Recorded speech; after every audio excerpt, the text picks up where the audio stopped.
મિત્રો પિંક લખેલા side purse આવ્યા છે, જે એકદમ હેવી મટીરિયલમાં છે, બથડ મટીરિયલ, અને કલર પણ આમાં ઘણા બધા આવેલા છે. 250 રૂપિયામાં, જે આનો ભાવ 490 હતો, અત્યારે 250 રૂપિયામાં.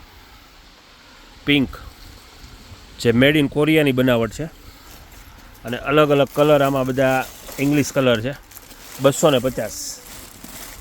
પિંકમાં પિંક કલર પણ આવ્યો છે, 250. પછી આ ટાઈપની કીટમાં બધા કલર આવ્યા છે, અલગ અલગ ડિઝાઇન, અલગ અલગ સાઇઝ, 650, 550. પછી આ ટાઈપની બધી કીટ આવી છે, એમાં પણ કલર છે બધા. પછી આ ટાઈપના થેલા આવ્યા છે, ભારે હેવી ક્વોલિટીમાં, જે પાઉચ આવશે સાઈડમાં, બાજુમાં ખાનું આવશે ને ઓરસ ચોરસ આખો થેલો થઈ જશે. 490 રૂપિયામાં. આમાં પણ કલર 4 થી 5 છે.